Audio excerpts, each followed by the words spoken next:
Hello my dear student, how are you. मैं हूं अशफाक। कैसे आप लोग। तो आज मैं आपके लिए सामाजिक विज्ञान यानी कि सोशल साइंस का बहुत ही इंपॉर्टेंट क्वेश्चन लाया हूं, सब्जेक्टिव क्वेश्चन। और ये क्वेश्चन बहुत ही इंपॉर्टेंट है।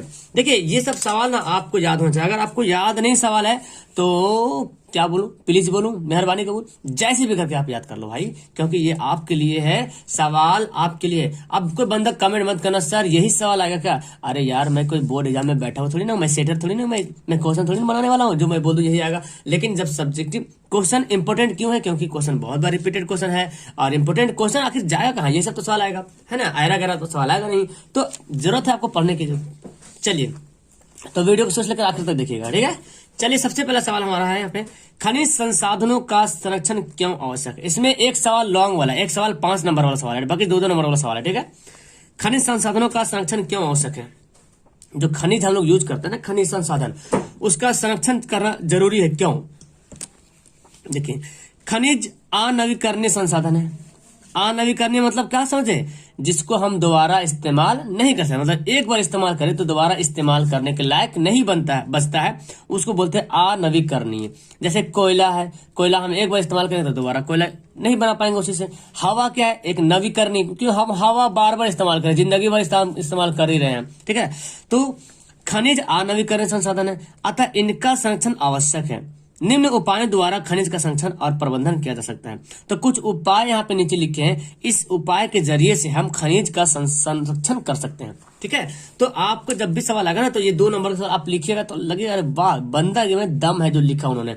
तो आप इस तरह से लिखेंगे, खनिज एक अनवीकरणीय संसाधन, इसका संरक्षण करना बहुत ही आवश्यक है, जिसके लिए कुछ उपाय निम्नलिखित है। चलिए, सबसे पहले आप उपाय है खनिजों का विवेकपूर्ण उपयोग। मतलब कि खनिज जहां पे उपयोग करने का लायक है वहीं पे उपयोग करेंगे, मतलब फालतू जगह नहीं।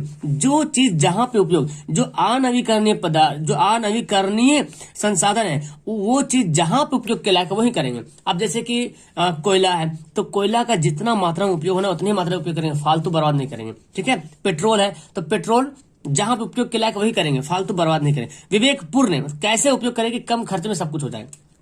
कच्चे माल के रूप में खनिजों के स्थान पर उनके सस्ते प्रतिस्थापनों का उपयोग। क्या बोल रहा है, कच्चे माल के रूप में खनिजों के स्थान पर उनके सस्ते प्रतिस्थानों का उपयोग। यानी कि जो कच्चे माल है, अगर उसके जगह पे कुछ सस्ते प्रतिस्थानों का उपयोग करते हैं तो ज्यादा बेहतर होता है। कच्चे माल के रूप में खनिजों के स्थान पर उनके सस्ते प्रतिस्थानों का उपयोग। यानी कि कोई खनिज, जैसे कि मान लीजिए कोयला हो रहा, ठीक है। पहले लोग क्या करते थे, आज से 5 साल पीछे जाइए या 10 साल पीछे जाइए तो आपको मिलेगा लोग कोयला में खाना बनाते थे, है ना। और अभी भी गांव में देखेंगे तो गोबर होता है ना, गोबर गाय वाला, गोबर का जो गोईठा बनता है जिसे जरामन बोलते हैं ना, उससे अभी भी गांव वाला बनाते हैं। लेकिन अब सुधार आया, अब लोगों में क्या गैस आ गया। शहरों में 5 साल पहले 10 साल पहले जाइए तो शहरों में पहले कोयला से खाना बनता था, अब गांव में लकड़ी वगैरह से, तो कोयला से खाना बना, अब गैस का गया। तो क्या बोला जा रहा कि कच्चे माल के रूप में खनिजों के स्थान, खनिज के, अब कोयला का उपयोग क्या कर रहे, बंद कर दिए, अब हम लोग गैस का इस्तेमाल कर रहे हैं। तो कोयला का बच गया ना, कोयला बच गया हमारा, है ना। तो कोयला अब यूज नहीं करते, अब कोयला जहां जहां उपयोग करना होता वही करते उपयोग। जैसे होटल वगैरह में कोयला का इस्तेमाल करते हैं, बहुत कुछ शादी वगैरह में कोयला लकड़ी का इस्तेमाल करते हैं। लेकिन अब तो सभी लोग जो है गैस का, गाँव गैस का इस्तेमाल करते हैं। तो यही बोल रहा। स्क्रैप का पुनः उपयोग, यानी कि जो भी हम उपयोग कर रहे हैं उसका जो दोबारा उपयोग करने का जो लायक है, उसको कोशिश करें कि हम दोबारा उसको उपयोग करें। खनिज निक्षेप का पुण्य संदोहन, खनिज निक्षेप का पुण्य संदोहन करें। तो यहां बोला जा रहा खनिज निक्षेप का पुण्य संदोहन, ये दा है, ठीक है, संदोहन। तो ये 4 उपाय आप लिख देंगे, काफी है 2 नंबर के लिए, ठीक है। अगला सवाल पढ़ते हैं, भाषा नीति क्या है। भारत के विभिन्न भाषाओं को बोलने वाले लोग निवास करते हैं। जाहिर बात, भारत में करीब 500 से ज्यादा भाषाएं भारत में बोली जाती हैं। तो बोला जा रहा कि भारत में विभिन्न भाषाओं के बोलने वाले लोग निवास करते हैं। लेकिन आपको यह भी बात पता होना चाहिए, भाषाई विविधता की समस्या के समाधान के लिए हिंदी को राजभाषा का दर्जा दिया गया है। मतलब भाषाई समस्या ना हो, हर स्टेट का अलग अलग भाषा है, लेकिन एक राज्य भाषा होना जरूरी है जो हर लोग सीखने की कोशिश करे उसको।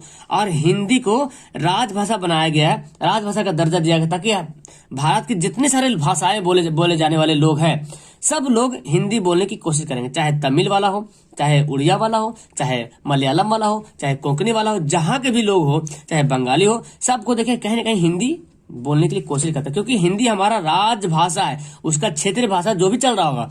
लेकिन इंग्लिश इंटरनेशनल लैंग्वेज है, सबको इंग्लिश नहीं आती है, लेकिन हिंदी सबको आती है।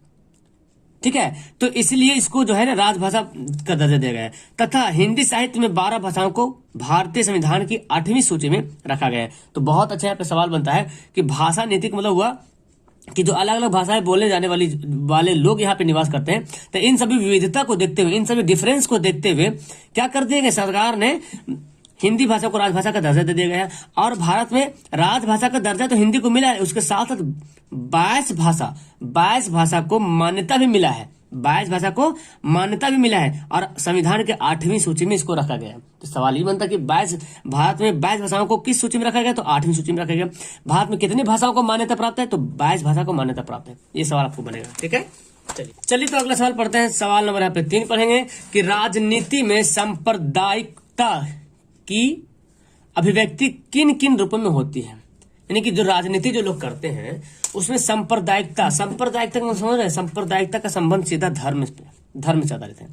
तो बोला जा रहा है कि राजनीतिक में जो सांप्रदायिकता होता है, सांप्रदायिकता की अभिव्यक्ति किन किन रूपों में होती है, इसके बारे में वर्णन कीजिए। आइए पढ़ते हैं, ये लॉन्ग सवाल है। ठीक है, 4 नंबर वाला सवाल है। राजनीति में सांप्रदायिकता की अभिव्यक्ति निम्नलिखित रूपों में होती है। पहला देखें, सांप्रदायिकता की अभिव्यक्ति हमारे दैनिक जीवन में ही रहती है। मतलब सांप्रदायिकता की अगर अभिव्यक्ति देखा जाए तो हमारे दैनिक जीवन में ही ये देखने को मिलती है। हमारे दैनिक जीवन में सांप्रदायिकता देखने को मिलती है। देखिए, इनमें धार्मिक पूर्वाग्रह, धार्मिक संप्रदायों के बारे में ही बनाई धारणाएं और धर्म को एक दूसरे धर्म से श्रेष्ठ मानने की मान्यताएं शामिल की जा सकती है।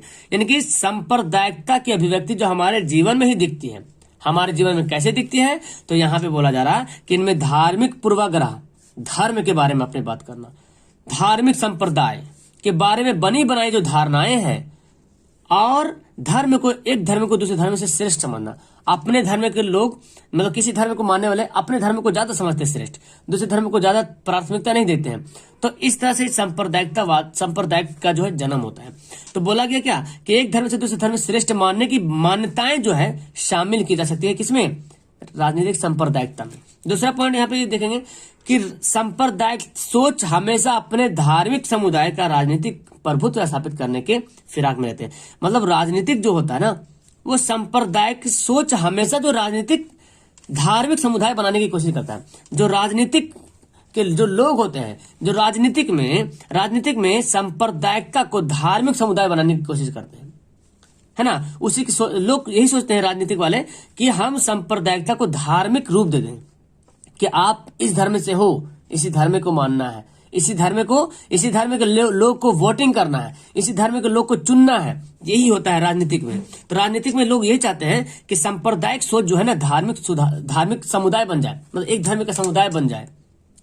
जो लोग बहुसंख्यक समुदाय के होते हैं, जो अधिक संख्या जैसे अलग अलग जात का है, तो जो बहुसंख्यक समुदाय के होते हैं, उनकी यह कोशिश क्या होती है कि बहुसंख्यकवाद के रूप ले लेती है। जाहिर बात है, जो बहुसंख्यक के लोग होते हैं ना, उनकी कोशिश क्या होती है, उनकी यही कोशिश होती है कि बहुसंख्यकवाद का रूप ले लेती हैं।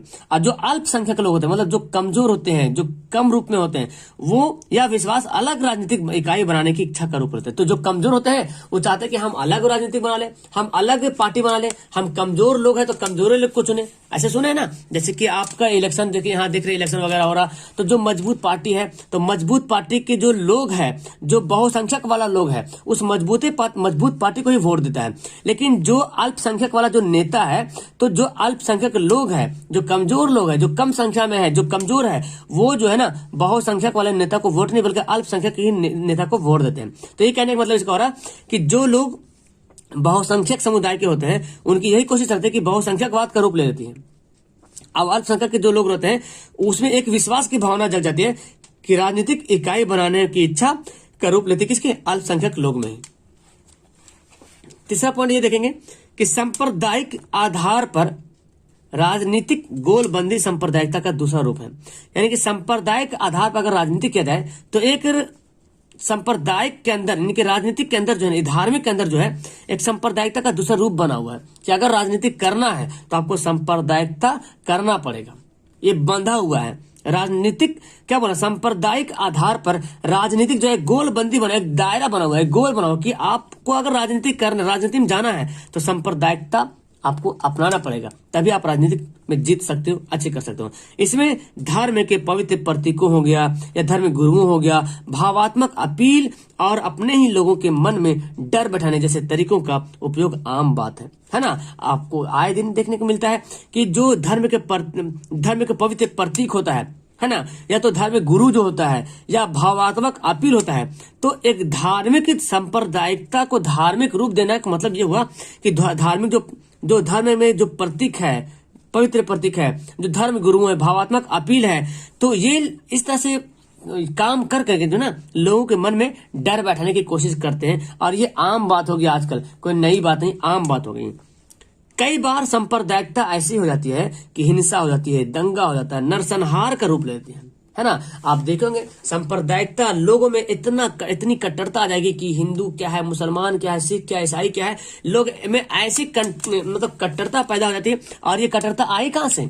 लोगों में हिंदू की भावनाएं, मुसलमान की भावनाएं कहां से आई? अरे पहले जमाने में तो कुछ नहीं था ऐसा, लेकिन ये सब सांप्रदायिकता कहां से आई? राजनीतिक से आई है, क्योंकि राजनीतिक चाहती है कि सांप्रदायिकता हो तब हम आगे बढ़ सकते हैं।